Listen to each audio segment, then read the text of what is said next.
First of all, we'd like to welcome all of you, our respectful and friendly media representatives. Thank you for joining us today at Palo Alto Networks State of Cybersecurity in ASEAN Report media briefing. You will receive the press release, presentation slides, infographics, and fact feed via email after the briefing. Next, I'd like to introduce our spokespersons for today. On the line, we have Stephen Sherman, Regional Vice President, ASEAN, and David Raju, ASEAN Cortex System Engineering Head. They'll be sharing with us the key findings of the report and taking part in the Q&A session later. Furthermore, Cybersecurity Malaysia is the National Cybersecurity Specialist Agency under the purview of the Ministry of Communication and Digital (KKD). And here with us today is a special guest, the CEO of Cybersecurity Malaysia, Dr. Amiruddin, to share some opening words. The floor is yours to Dr. Amiruddin. Over to you. Thank you. I will MC for today, members of the media, ladies and gentlemen. Assalamualaikum. Very good afternoon to all of you. First and foremost, I would like to thank the organizer, Palo Alto, for having me today to share the current state of cybersecurity in Malaysia in 2023. We are now living in an age where technology is transforming enterprises, societies, and everything in between. In the past decade, digital transformation has gained significance in all sectors and enterprises everywhere, which strive to digitize their core processes to perform better in the dynamic business environment. The convergence of technologies adds more complexities to the cyberspace, including cloud computing, augmented reality, IoT, and mobile devices. The capabilities of these technologies provide opportunities for various companies to explore new areas and even within unexpected situations. So as we migrate towards a digital space, cybersecurity is becoming a serious concern. Cyber criminals are no longer tied to a single individual. They are tackling companies, giants, and challenging the nation's security as a whole. It is of utmost importance for us to fully understand these threats and risks while incorporating the appropriate defenses and proactive features so we may survive and thrive in today's landscape. Cybersecurity transcends mere technological concern. It stands as a paramount pillar safeguarding our nation's security and economic stability.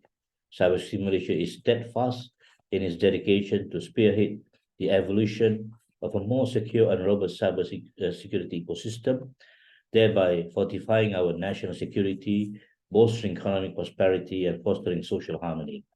As Malaysia aims to become a regional leader in the digital economy, and to achieve inclusive, responsible, and sustainable socio-economic development, we must keep cybersecurity in mind. We have witnessed remarkable growth in our digital economy, powered by innovative technology solutions and digital transformation efforts. With these opportunities come new and evolving cyber threats that challenge the very foundation of society.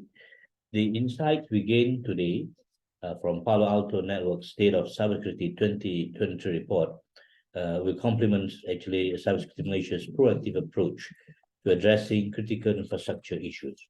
Reports like this help us to gauge the gravity of the challenges and underscore the urgency of taking action. So, distinguished guests, ladies and gentlemen, I would like to also highlight Palo Alto Networks' dedication to delivering an annual report that deepens the understanding of opportunities and threats in the field of cybersecurity, and is highly commendable. The preparedness is key to survivability. Thus, our knowledge is our best defense. Increased awareness leads to better preparedness. Our mission at cybersecurity is to advocate and provide expert guidance, proactive solutions, and rapid responses capabilities to protect our digital assets, critical infrastructure, and citizens' privacy.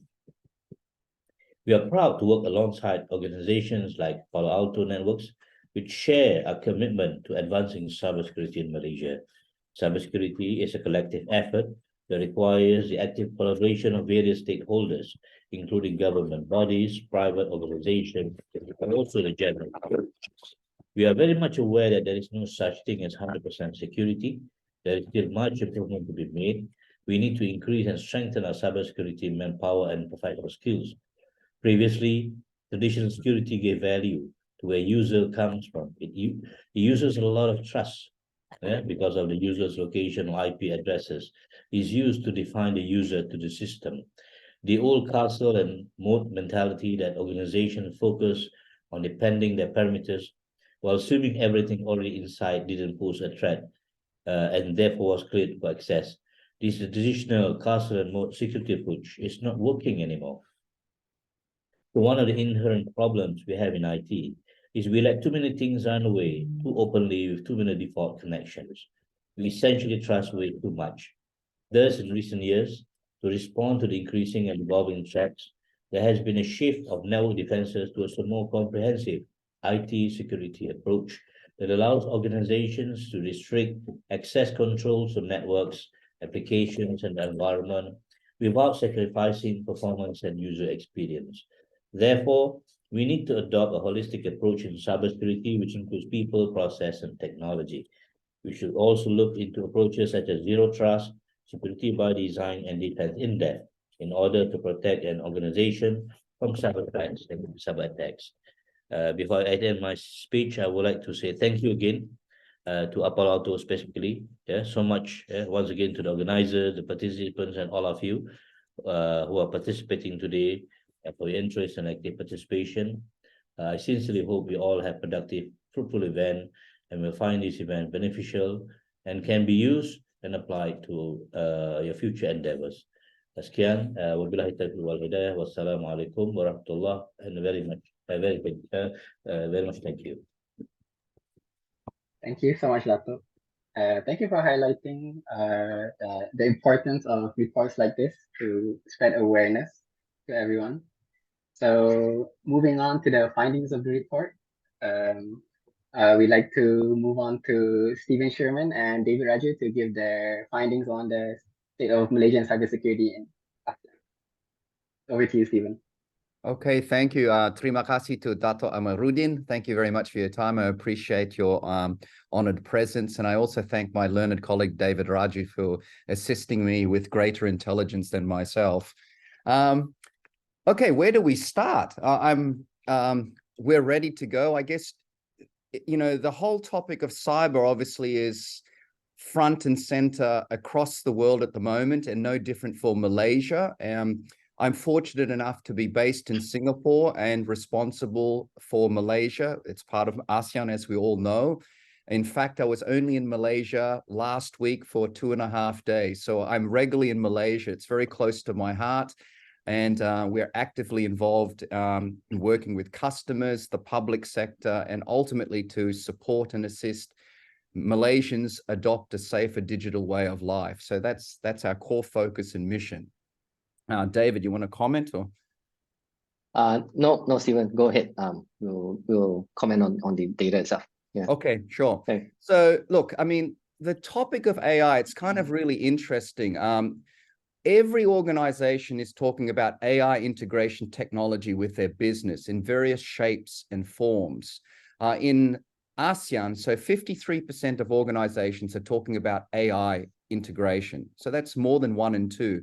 Malaysia is around 42%, so a little bit behind the ASEAN average, but it's, you know, close.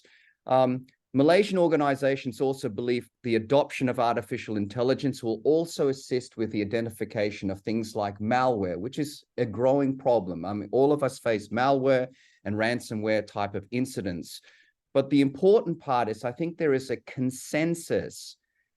AI and machine learning will effectively help organizations to be more proactive detecting threats, particularly when there is a critical shortage in skill sets. So this is really important. We can automate repetitive tasks so we can focus on more important things. AI machine learning should not be something to be fearful about. It's an opportunity to automate and have our people skill up and work in more satisfying and create, career development type of roles. The objective here for us is based on the findings. By adopting AI and machine learning effectively, you are able to have a more robust security position. So you can be proactive. You're not firefighting. You're not responding to an incident, because typically when an incident has happened, the damage is done. So the whole purpose here is to be proactive, skill up, automate, adopt AI. And Malaysia, like the rest of ASEAN, is becoming a digital economy. So it's to deliver the benefits of digital, but in a secure and safe manner.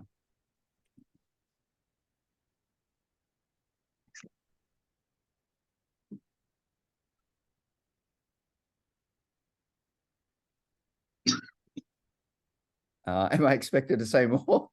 What's the next question? No, I think we moved on to the next slide, Stephen. Okay. I think in terms of the data, yeah. Okay, the next slide. So, okay, if you look at the data, I mean, it's pretty clear.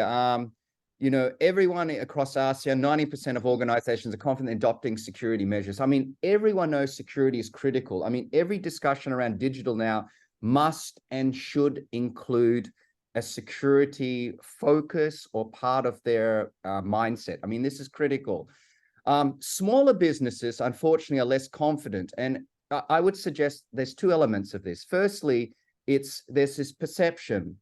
Do we have the budget to invest in security? Our businesses are SMEs. Our margins are very small. Can we invest in the business? Oh, sorry, in security. So that's challenge one. The other one, of course, is, and this is not specific to SMEs, even if you have the budget, can you find the expertise? So the two challenges are very much twofold. One is having the budget. Even if you have the budget, can you go and source the cybersecurity talent? So for Malaysia, as an example, I believe the Minister for Digital and Communication has, stated, in Malaysia, there's 12,000 plus roles, 12,000 roles specifically related to cyber. So it just demonstrates and illustrates the critical shortage in talent. So you can have the budget, but you still need the talent. So these two are very closely related. Yeah, Steve, and Stephen, I think we will definitely get into the discussion on budget and talent, Yes. right, later on in the report itself. I think I wanted to also drive home the fact that if you look at it from an ASEAN perspective, but from a Malaysia perspective, you can see here that, where businesses, 29% of Malaysian businesses actually claim they've seen actually more than 50% increase in disruptive attacks, right? So I think year on year, this is an ever growing trend. And as highlighted in the results itself, so and in the report, the attacks are increasing in Malaysia. And this actually is, so from Malaysia perspective, this 50% increase is actually the highest in ASEAN when we did do this survey, up 20% from last year. So the challenge, talent and budget is big one, but from a attack perspective itself, right, that's definitely on the rise, and that's certainly an impact we see throughout this report as well. So. Yeah, just let me elaborate there, David. You flagged a really important observation. The fact that attacks have increased in Malaysia is confirmation that companies in the public sector in Malaysia are becoming digital, which is what's happening globally. The unfortunate reality is, why have attacks increased? Criminals, bad actors, and threats will gravitate firstly where there is an opportunity. So the fact that Malaysia is more and more going online, that's why criminal activity is focused and there are more attacks.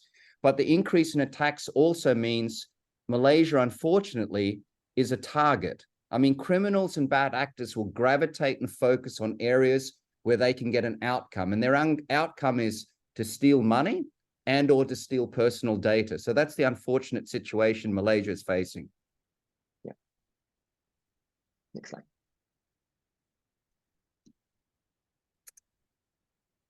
Okay, so here again, I mean, just to hit home the concern, for 2 years in a row, malware remains a top concern across ASEAN. I mean, and we're seeing more and more of this. I think, what we see publicly exposed, I think is a small element of actually what's happening on a daily basis.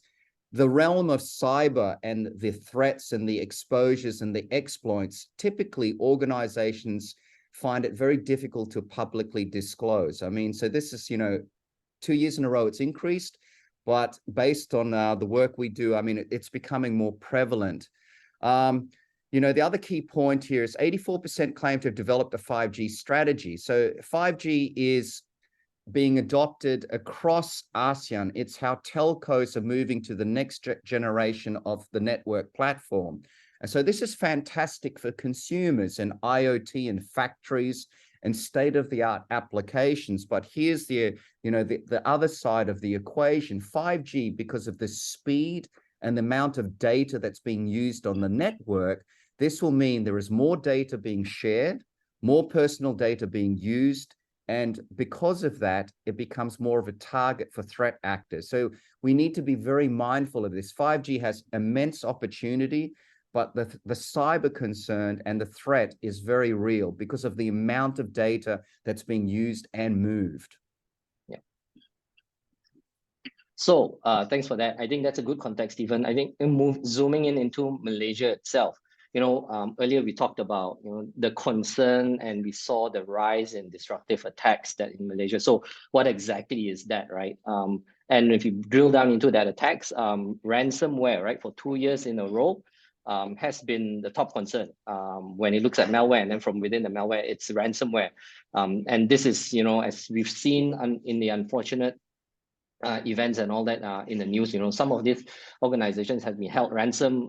They've got the breach, and then they're seeing that. So the data actually substantiates what we actually read in the paper, right? 64% of the companies we've surveyed expressed fear of ransomware as a key concern in the coming year. Again, right, it's the highest in the region. So that's from a threat perspective. The second one, and what Stephen has mentioned, 5G strategy, right? ASEAN, the businesses in ASEAN has claimed to develop 5G strategy, but what they're concerned with is the data and the application in how do you actually secure when you're actually using 5G, right? So the data is actually telling us, the survey is actually telling us 50% of Malaysian organizations see threats to cloud capabilities for virtualized 5G core, right? A lot of 5G is tied to cloud capabilities and how do you use cloud, and how do you actually secure that data and the application, right? And it's now going out into a cloud environment. In the past, you've got data and application that you can control a lot in your traditional on-premise data centers, but with 5G, right, adoption of cloud. So the challenge and the threat or the fear is that how do we actually think about securing the data and the application itself? Okay, so yeah. Okay, so when we look at the next part of it around this is also OT. So another large part of the survey that we've done was to focus around operational technology, OT security or IoT itself. So you can see here from an ASEAN, from a Malaysian perspective, right? 42% of organizations in Malaysia are actually adjusting their cybersecurity strategies to IoT or OT, right? Because they realize that they do need to connect some of these operational technologies up to the net, and with that, right, comes with it the vulnerabilities and the security risks that comes along with it. So with that, an interesting part of the survey actually saw that while 60% of organizations within Malaysia can detect OT incidents swiftly within 2 or 3 days, 40% actually face a longer detection time, right? The other rest of it is 40%. It takes anything from 1 to 4 weeks to actually detect something, an incident happening in the networks, in the OT networks itself. Malaysia specifically is interesting to note that leads the ASEAN region, claiming to be 62% to be undertaking service recovery, right, after a cyber attack. So this Malaysians are putting their network, organizations are putting their network onto OT, IoT onto the network. 62% are actually just looking at service recovery after a cyber attack. And what's even more concerning is the last point, right? OT incident recovery time is indeed one of the longest from an ASEAN average perspective, taking 1 to 4 weeks to actually recover from an incident itself. And if you think about how critical OT, IoT systems are, some of these are real-time systems. Just having 1 to 4 weeks to recover from those incidents is damaging indeed to your organizations, as we can see in the survey itself. Okay. Hey, just let me flag on the OT slide, just to make an additional point. I made reference to 5G. 5G is going to increase the connectivity of OT and IoT devices. There is amazing use cases to be realized as it relates to IoT and OT because of 5G. 5G can deliver that experience, that real-time requirement and use case. But here's the problem. I made reference to the amount of data that will be moved with 5G, but the OT devices themselves and the IoT devices, we need to understand a lot of these devices have left the factory from the manufacturer and vendor 2 years ago, 3 years ago, 1.5 years ago, and many of them have not been updated, many have not been reconfigured, etc. And suddenly they're being connected to the network. So again, the threat actors and the criminals and the bad guys focus on this as low-hanging fruit to attack. 5G connectivity can go in and out and steal something, and typically these devices are not protected. So this is why OT is a very, very important focal area for us to be aware of, and we must secure. So I just wanted to flag that. Okay. Sorry about that. I just wanted to flag. So in the boardroom, so here's the interesting part. It's very, very positive to know that cybersecurity is being discussed in the boardroom, and that's an important first step. I made reference to, I was actually in Malaysia, KL last week. I had, I think, maybe 6 or 7 meetings, and many of those meetings were with C-level executives. So there is a cognitive recognition that cyber is important. So that's the first step. It's top of the agenda. You see 83% ASEAN organizations discussing. And I think what's also very interesting last week we just passed, was the ASEAN conference in Jakarta.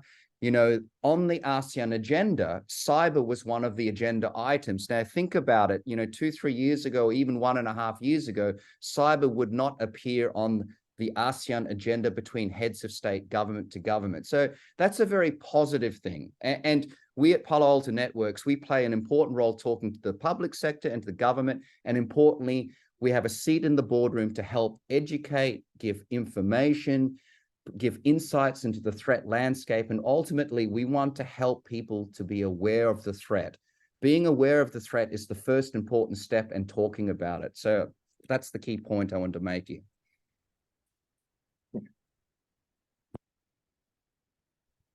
I think we can go to the next slide. Yeah. So, yep. So zooming into Malaysia. So, the boardroom discussion. So again, in terms of a monthly basis, it's not the highest.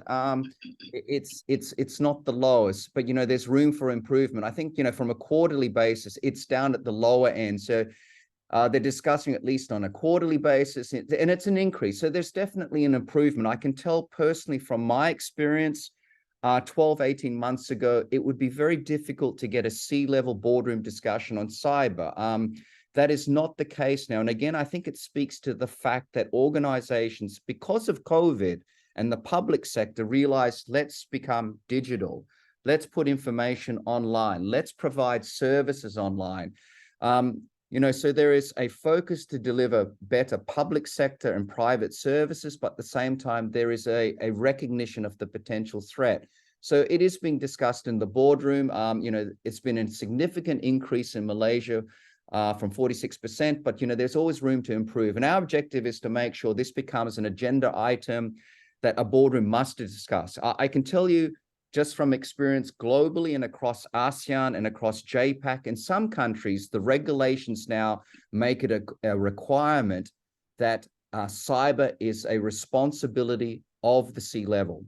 If they don't discuss cybersecurity, there's potential regulatory implications, and that will come. I mean, there is a recognition that this is very, very important. It's something that must be on the agenda. Yeah.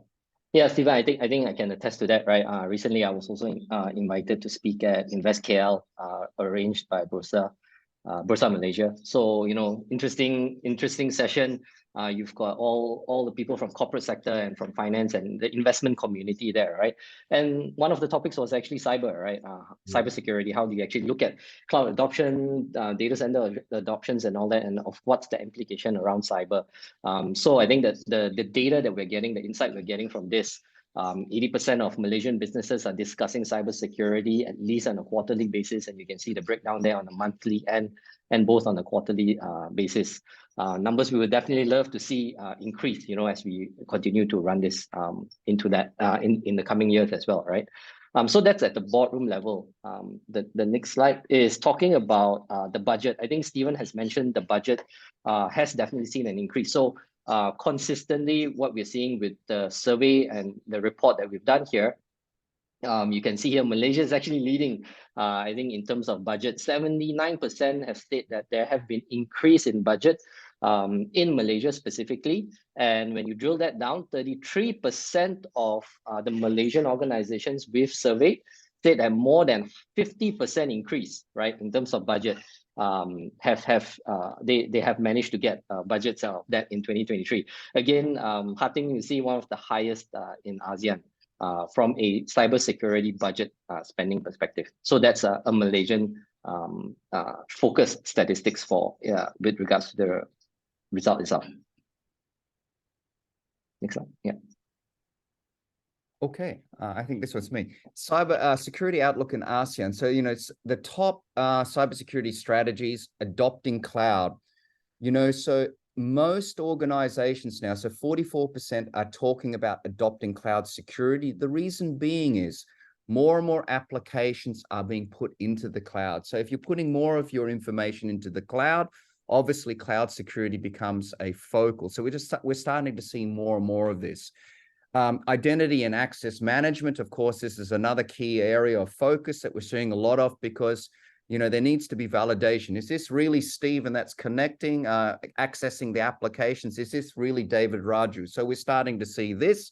And of course, we've talked about securing IoT and OT. So this is becoming really, really important, because OT and IoT devices previously would reside under maybe facilities management, building management, operations, and suddenly these devices have now been parked under the security manager or the CISO, and suddenly they have a new responsibility. So this has become a core strategy and focus. We talked about earlier in our overview about ASEAN organizations adopting AI integration. So most of the discussions that I'm involved in, there's always this question around, what is your view on AI? Is it hype or is it reality?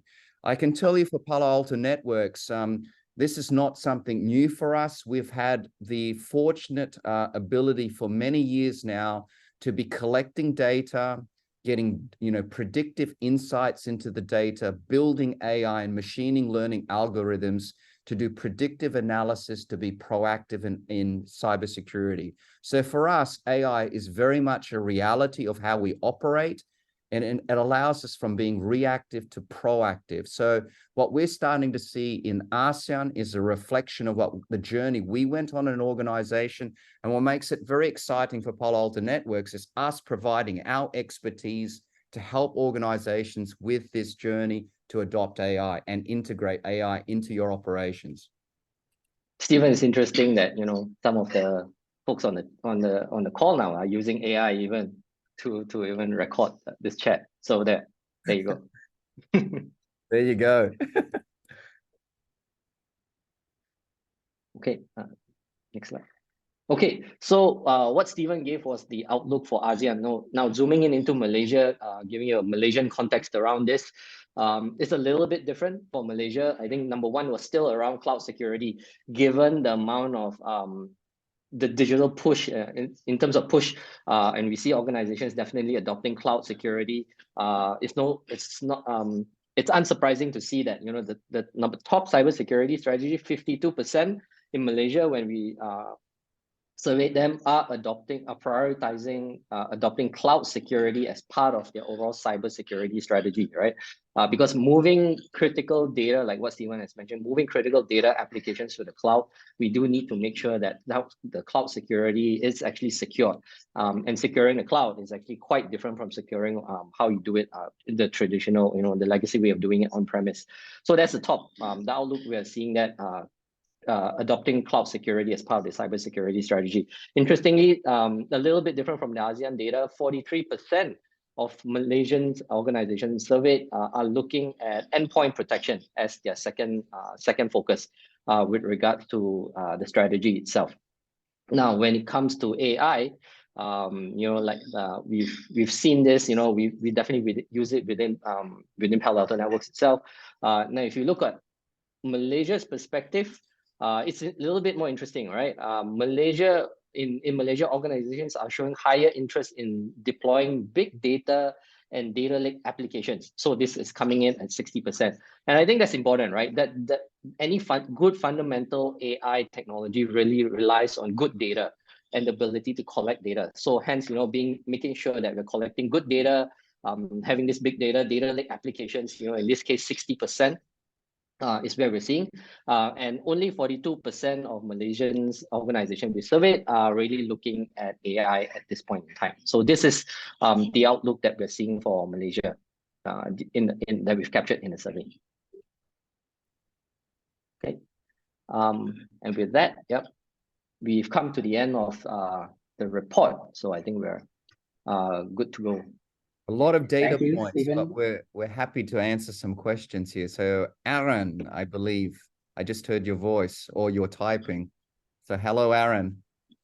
Yeah, sorry. Thanks, Stephen and David, for the insightful presentation. But I'm sure everyone has questions. But before we move on to the Q&A, let's have some words from Dato to share some of his comments or feedback, like for findings from the report.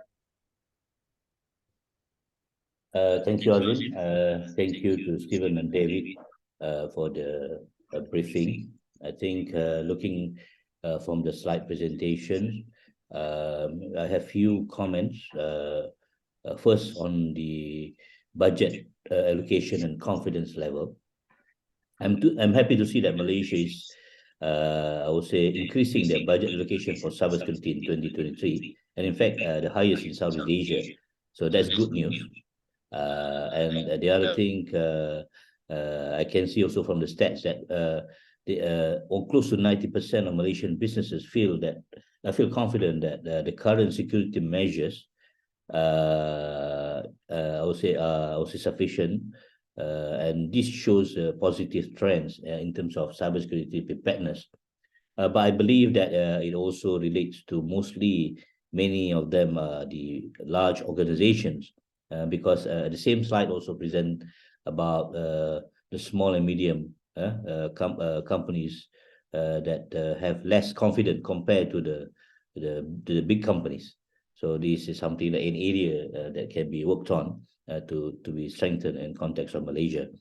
And second is on the board level discussion on cybersecurity, which is also a good thing to see that more and more Malaysian businesses discussing, especially about 80% discusses cybersecurity at the board level on a regular quarterly or monthly basis.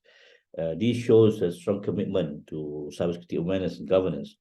And I believe maybe to some who not aware, we used to have just Bank Negara, for example, who have RMIT, the Risk Management and Technology. And recently we have SC, the Securities Commission, launch their guidelines on risk management technology in 1st August 2020, just about a month ago. So that shows, I believe this could be some of the catalysts, especially the corporate sectors, to start looking at cybersecurity in a more, I would say, serious manner compared to before. Some concerns and priorities, as pointed out in the presentation. I think ransomware, the other thing, these are the third item, especially on ransomware, the malware, and specifically ransomware, I think is the highest fear among many organizations.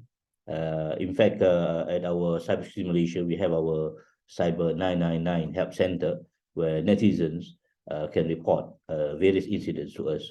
And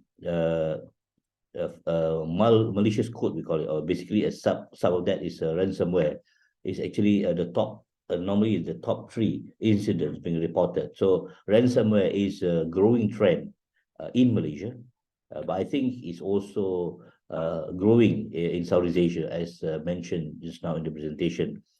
So this is a reality, and I think most organizations are a bit concerned and worried about the ransomware threat that is growing. Another concern is on the cloud, adopting cloud as part of the cybersecurity strategy, which is good to see that Malaysian businesses are prioritizing that. The fact that they are getting more and more relying on cloud-based services and apps. So focusing on cloud security is good. In the context of government, for example, government has a policy, or they call it first cloud strategy. So they encourage all the government ministries and agencies and departments to move into cloud under this first cloud strategy initiative. And obviously, security is paramount. And obviously, the concern by businesses also when it comes to adopting cloud security as part of the cybersecurity strategy, I think is very positive. And I hope this will also happening even at the government ministries and departments, because as we all know, with organizations moving to a digital transformation, cloud is the way forward for many of these organizations, both public and private, and security must be embedded in the design stage to ensure we can manage these threats that is growing everywhere, not just in Malaysia, but also the regional and also at the global level. So I think that will be roughly my brief comments or takeaways from the slides being presented by Stephen and also David on the cybersecurity, I would say, state of ASEAN 2023. So thank you very much. Thank you so much, Dato'. Okay, we have a few questions from Aaron from TechWire Asia. Is there a breakdown on which industries in ASEAN and Malaysia that is being targeted most by cyber criminals? Stephen or David? Okay, I'm David perhaps could comment if we have the breakdown per industry, but I mean, my response would be on that particular question. Criminals, bad actors, rogue nations, whatever the bad actor is, it's not relative to the industry. It's more so where is the opportunity, and opportunity could be twofold. It could be monetary. So if it's monetary related, where there's a lot of cash, so it might be online payment systems, it's banking, financial services, etc. So that's typically a target. You know, as organizations have their payment systems or money online or deposits, insurance, that's why they're a target. Conversely, those organizations that go online that have a lot of customer data, they are also targets. So it doesn't matter if it's a retail company, a bank, an insurance, a telco, etc. The bad actor is targeting those particular industries for the data set, the richness of the data. So, I mean, this is never industry specific. Criminals will gravitate to where money and or personal data is, and if it's easy to compromise. That's the common thread. Yeah, Stephen, I think to the comment around the data itself, so we're checking and we are seeing that unsurprisingly, financial sector, 56% most targeted, followed by government and essential services. The least was actually retail and hotel. F&B seem to have experienced the least number of attacks. Only 17% we saw, but interestingly, it was a 50% increase from the year before, although it's a 17% percentage attack that we saw for retail and F&B. Yeah, and I would suggest those statistics are related to the maturity of those industries and the types of investments they've made. So public sector government has only become more digitized during COVID. So prior to COVID, think about it, it was a very manual process. You would go to Department Pendidikan or Komunikasi or whoever the government department was, and you would have a very manual process. Public sector has gone online now, so of course it's a target. Their maturity level for prevention of a cybercrime is far lesser than, say, a retail company that had online payment systems through systems like PayPal 5, 6, 7 years ago. So it's more mature. Yeah, I think a comment around, potentially some of the government essential services, why that remains the most targeted. And if you think about government services, they provide an essential services, right? So it's a it's a very, what we call a target-rich environment, right? Because they provide essential services. Unfortunately, some of them may potentially be cyber poor in that sense, right? So making them kind of like a target-rich environment for attackers. Yeah. So that's the first question. I think second question, is it cheaper to pay ransomware? Yeah. Is it cheaper to pay for ransomware than advanced cybersecurity? What roles do regulators play in ensuring businesses do not pay ransomware and also report cybersecurity incidents? Yeah. So, okay. Yeah. Perhaps I start off responding to that question. So in Palo Alto Networks, we have a particular division which is called Unit 42. So Unit 42's mission and mandate is basically to deal with threat intelligence, the threat landscape, and they also deal with incidents and ransomware. That's their focus, their mission, and what they get up every morning to focus on. Their role is to negotiate, to understand if there's been an incident related to ransomware, to negotiate on behalf of the customer or end entity that's been compromised, to negotiate an outcome. And why is that important? Because firstly, to ensure the situation is quarantined. Secondly, to validate that the incident really has happened. And thirdly, if there has been a negotiation and a return of the data, that there is no potential future compromise, and also to understand what happened to prevent it going forward. Now, the counter argument, is it worth investing in doing this to pay a ransom? Well, I mean, there's been instances around the world where this has happened, and the data has been so compromised that the organization has not been able to get back online. So that's the role of Unit 42. The second part of the question, what role do regulators play ensuring businesses not do pay ransom? Well, because, I mean, you don't want to reward criminals. I mean, if you reward criminals, I mean, what will they do? They will continue to do it. So there's one part is to find a method and framework to negotiate an outcome, but the other part is to prevent payment of these ransoms because you're rewarding bad behavior and activity. So these are two very, very important factors. Have the right professionals involved in determining what is happening to get it, the data or the money returned, whatever it is, and to prevent it. But the last thing you want to do is to reward bad behavior. So, I mean, regulations are important. Criminals should not be paid for their bad behavior. Yeah, I think, just to comment a little bit more on around, especially the last part around reporting cybersecurity incidents. I think in Malaysia, you see that there really isn't a strong legislation that enforces organizations to actually report on cybersecurity incidents. So that's certainly something we hope will change over time for the better. I think if you look into what's happening in the States with SEC recently, they have now mandated that all public listed companies be able to report on cybersecurity incidents that is of material breach, right? That they happen within a specific time frame as well, also, right? So that is you see that wind of change happening in the US already, and in Malaysia, it's something to think about in terms of legislating reporting cybersecurity incidents. maybe Dato Amiruddin can give some comments on the roles of regulators. Okay. in this aspect. Okay. Thanks, Azim. When we talk about legislation in Malaysia, we don't have specific regulation on cybersecurity yet, but the government has decided that they are moving to this direction. That means to have what we call Cybersecurity Act for Malaysia. Currently, the regulation is handled by various entities with some power. For example, MCMC, the Commission, Malaysia Communication and Commission, MCMC, basically they're in charge on the telco. Other than that, they also have some element of cyber security. At the same time, under the Royal Malaysian Police, they have a Computer Crime Act 1997 that also focusing on cyber-related, especially cyber crime. And we have another department called Personal Data Protection Department that looks into the legislation of the personal data protection.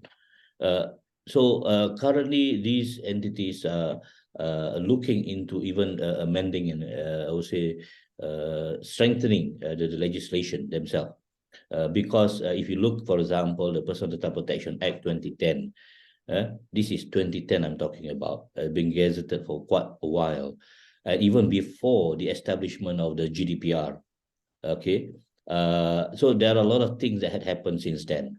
And currently also the data breach notification is not mandatory.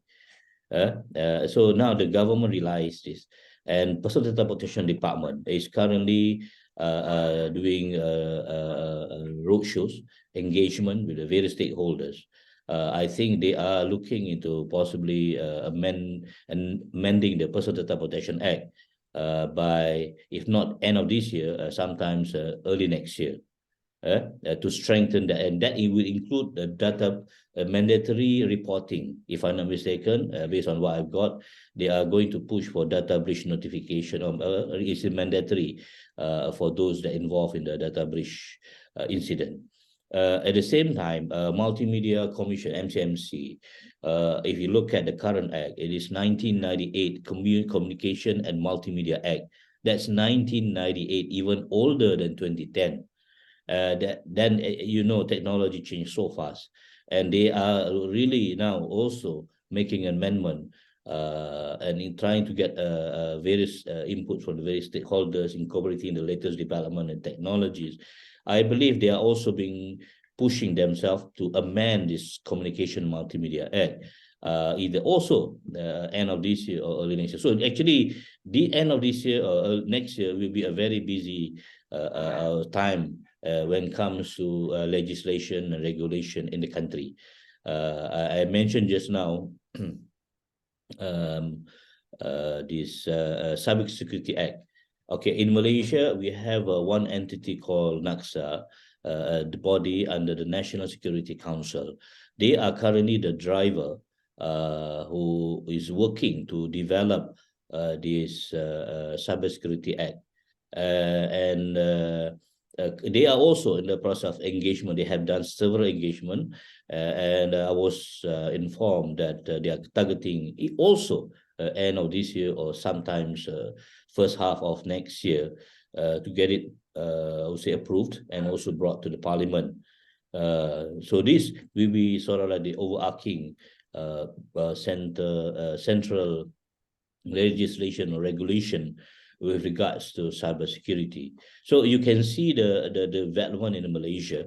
We do realize that Malaysia is a bit behind when it comes to legislation. And not that we don't have, we have, but it's not being updated. Yeah. In fact, if you look at Communication Multimedia Act, Personal Data Protection Act, these acts are actually one of the first in the region. Yeah. But then Malaysia looks into the ecosystem, understanding how things are done also by the friends in the region and other countries in the nation. So they decided it's time, because we do not want just to copy exactly what other countries do and use it here, but it needs to also understand the context of the country, the needs and the ecosystem of the players, public, private sectors, ecosystem, the governance here. So there are a lot of factors. But one thing that I can see common is that the government overall agree that all these need to be updated. And for those that is not there, for example, the Cybersecurity Act, it needs to be legislated. It needs to be, I would say, developed and established. And I believe the next several months, within this 1 year, or less, there will be a busy year for Malaysia because it involves various amendments to the regulation and legislation with regards to cybersecurity and data protection in the country. So that will be my comment. Thank you. Thank you so much, Dato'. It's good to hear that we'll be busy in terms of cybersecurity. Moving on to the other question from Aaron. Can AI in cybersecurity help deal with the skills shortage in cybersecurity by automating some processes? Stephen, I think you can take it. Yeah, so great question. So this question is also somewhat related to the fact many people are concerned with the adoption of AI. They will lose their jobs. Oh, what will happen? Everything will become automated. because it's AI and machine learning. So my response to this is definitely not. So if you think about cybersecurity, one of the challenges the industry has, and public sector, banks, insurance companies, etc., there are so many things to deal with related to cyber at the moment. So an organization will have many, many attacks and threats per day. The problem is, remember I said the talent pool is very, very small. Malaysia has this shortage of critical people and skill sets, and it's not specific to Malaysia. It's across ASEAN. It's a global challenge, okay? So by automating and adopting AI and machine learning, you can automate the daily tasks, the daily configuration, the daily compliance, and you can then eliminate what is the noise from all the threats and focus on the real potential attacks to your organization. The problem that organizations have now, it's the daily support activity, and then the time that's left, it's to go and investigate a potential threat. And most of the time, the investigation is chasing things that are not real. And in the meantime, the real attack has come into your company and hurt you. So automation will allow you to do all the daily support activity. It'll allow you to automate and eliminate all the noise and focus on the right things. And so your people will be able to focus on more high value added type of activity. They can be more encouraged with their role. They can build their skill sets, etc. Because here's the other problem. Threat landscape and threat hunting and dealing with daily firefighting is a very boring job. The burnout and the turnover in this type of role is one of the highest in the industry. So if you're continually changing staff to deal with threat response, you never can deal with a threat. You cannot train people. You cannot develop people. So it's a cycle of endless firefighting and endless churn and burn of skills and people. Automation will move this away. You will develop highly skilled individuals. People will become better tasked, better to respond, better rewarded, and your organization will be in a better position. So automation and AI and machine learning is an excellent opportunity for us to all advance together. It's not about replacing jobs. It's about making us focused on the right things. Okay. Thank you so much, Stephen. I think we can move to the next question. Long OT incident recovery time is a problem, especially if the OT involves critical infrastructure. What needs to be done? Yeah. David, I think you can take this one. Yeah, thanks, Azim. So interesting, right? OT incident recovery time it's longer than usual. I think what Stephen has mentioned around automation, that's definitely an ingredient in terms of reducing that recovery time, for sure. But if you think about it, and in the industry, what we call mean time to response, right? But there's the other part of the metric. And we don't only just see this in OT, we even see this within just traditional IT environments as well. It's the concept around mean time to detect itself, right? The ability to just detect the event happening in the environment. And therein lies the problem. It takes a long time to detect. It's simply because when we look at, organizations and all that, they tend to run, especially IT, OT, they run their systems in siloed environments, right? What's an attack happening in OT? They only get a very myopic view of what's happening there. They don't get a bigger picture in terms of how OT even affecting IoT from that perspective. So siloed systems definitely lengthen the time in terms of mean time to detect. Now, what can be done? Automation, what we talked about it. The other part of it, so if you look at it, is to have IT and OT manage as a team. That's good to make sure that they collaborate, work together, avoid the silos, both from a people perspective as well as from a technology perspective, right? The telemetry you get off the OT security systems should also be merged into or moved into a integrated data lake, right, or platform itself, so you can actually see the attacks happening, reducing the mean time to detect. And with automation, you're also reducing your mean time to response as well, right? And then of course, sharing a common approach between the teams. Of course, IT, OT has got different objectives and expectations when it comes to cyber, and that's why it's important, right, to be able to have this collaboration from a people and process perspective. Yeah, so that's from OT. Thank you, David. So the next question, while cybersecurity is being discussed in the boardroom, should board members lead by example when it comes to practicing good cyber hygiene and being aware of threats? Yeah, Stephen, I can give you a very short answer. Definitely yes. I mean, everyone has a role, and it's not specific to board members, but accountability, and by making board members responsible, I mean, then you will see the appropriate investment and focus. So I give you an example what has happened in Australia over the last 18 months and what's just happened recently in Singapore. So the new regulations in both these countries make board members fully accountable and responsible for a cyber incident. So in Australia, there are a number of major incidents whereby thousands and thousands of pieces of customer data were compromised. Likewise in Singapore. So now at the board level now, the new regulations from the regulators. So in Australia, it's the Reserve Bank of Australia. In Singapore, it's MAS. Board members are being held accountable and responsible. It could be a fine, and in some cases, it could be a jail sentence. And I think, it has to be this, because unless you make people accountable, why would there be focus and investment? This is an important area. These organizations are carrying and holding all our data, and someone has to have the responsibility and focus to make sure that this is being treated in the right manner. It's important. I mean, this is critical. The information they're holding is everything that's related to you and I and everyone on this call. So yeah. Okay, thanks, Stephen. Last question from Aaron.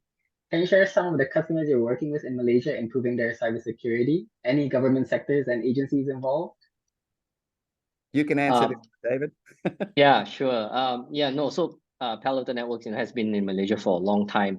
We cut across industries, telco, banking sectors, definitely the government sectors as well. So particularly, in education, in several key agencies and ministries as well, right? That we are involved in.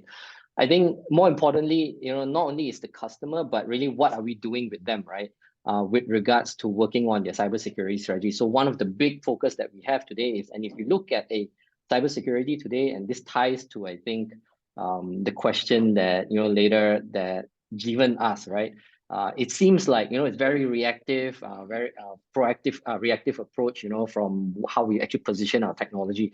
Far from it, right? That's exactly what we're trying to change, that mindset in Malaysia, to move away from siloed cybersecurity stack to a integrated, to a platform approach, right?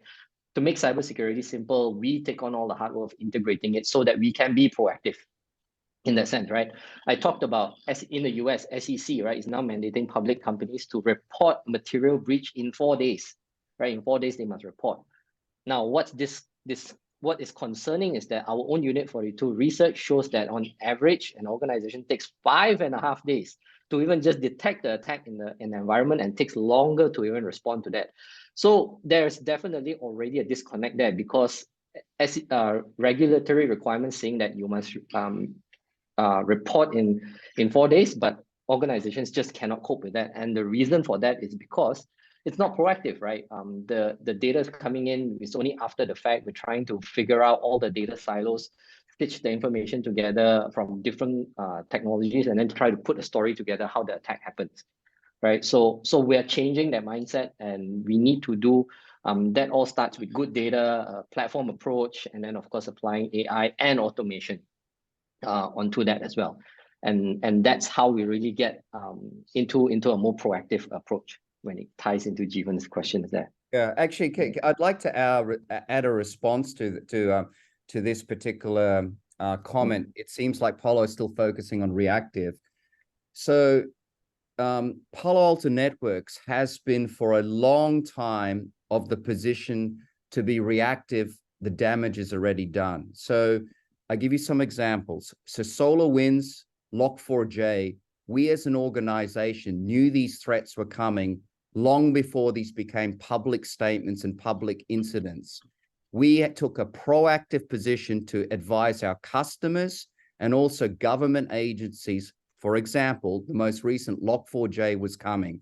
But why were we able to do that? Because we have telemetry in the network, in the cloud, in the endpoint from 90,000 plus customers, that data set allows us to be extremely proactive to see a threat before it comes. So our position has always been to be proactive, not reactive. Of course, incidents happen, you go investigate, but our position has always been to be proactive ahead of an incident causing damage. So a lot has been talked today about artificial intelligence and machine learning, etc. So one of our latest market focal activities has been around the modernization of the Security Operations Center, the SOC. And the reason being is every organization, all those disparate pieces of security products and solutions all become linked and integrated from a standpoint as an analyst in the SOC. And the problem we have in the industry now is the SOC is firefighting. It's reacting to an incident. We have, over the last 12 months, demonstrated we're able to orchestrate, we're able to connect all those data points, and we're able to make predictive insights. So David made reference to mean time to detect. Most companies and organizations take days, if not weeks, to detect a problem. We can detect in minutes to seconds. The second part is mean time to respond. So it takes days to weeks to detect, damage is already done, and then you want to respond. Most organizations, industry average is, again, days to weeks, if not months. Our mean time to respond, minutes to seconds. So I just want to be very clear to everyone here. We are not a reactive company. We are 100% focused on being proactive, because we want to take back control, that whereby we're not firefighting, we are ensuring that organizations can leverage digital transformation without the fear of being compromised. And that's our mission, because if you're reactive, it's very hard to reap the benefits of digital. So that's our mission. Thanks, Stephen and David. Since we're on Jeevan's questions already, another thing he asked was, he shared that a high percentage of organizations are having conversations on cybersecurity in the boardroom. What percentage of these conversations are actually being translated into company policies? David, over to you. Well, I mean, I think if you look from that perspective, the conversations at the board is important. And I think a lot of it, and the outlook of it, right, is looking at cloud security as an example, being able to make sure that that the data is going there and securing that environment is of importance, right? Because that's really the new Wild Wild West, so to speak, right?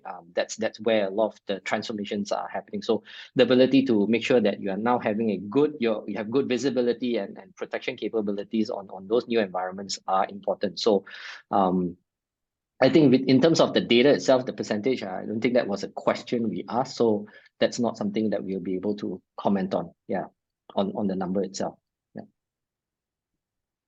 One last question from Jeevan. We've seen that with the adoption of AI, especially generative AI, there's an increased risk of data leaks and an increased chance of compromise. With generative AI like Microsoft's Copilot and Google's Duet Bard being more integrated into day-to-day apps, how do organizations prevent and mitigate these incidents? David, you can go first, buddy. Okay, all right. So I'll speak from a perspective of what we've done, the experience we've done within Palo Alto Networks, and as well as the capabilities that we have actually going out there and helping protect organizations around this this kind of preventing or mitigating this kind of incidents. One, I think internally within Palo Alto Networks, we've got very clear guidelines and policies in terms of what kind of data that can be used or should not be used when uploading it to generative AI systems, right? To be able to get further insights into that. I think we've seen some of the unfortunate stories out there in the public that they accidentally uploaded IP information into a generative AI application, and then that causes a problem. So guardrails, policies are important. More importantly, also is to be able to have now data protection policies that's applied to technology. So a very good example is how our next gen firewall, Palo Alto Networks firewalls, are able to actually understand that you are now sending data to generative AI applications itself. And with that, we understand what sensitive data to your organizations, and we can actually proactively be able to stop you from sending data to this kind of generative AI applications itself, right? From that perspective. So yeah, that's my comment, Stephen. No, that I can't elaborate. That's excellent. Yeah, you're correct, David. Ditto. Yeah. All right, I think for the sake of time, we'll end the Q&A session here. Thank you everyone for your active participation. With that, we'll close the session. If you have further questions, feel free to contact me or Julian or anyone from the Precious team. We'll be sharing the spokesperson's responses via email. Once again, thank you everyone so much for your time. Thank you. And thank you, Dato' Amiruddin. Terima kasih banyak. Thank you. Good news for all the media. Your dinner is on us today. We'll be sending a Grab food gift voucher to your phone number in the next hour. You Do you sent have to any Singapore? issues? You sent to Singapore? I'm waiting. Check on that. I'll get back to you on that.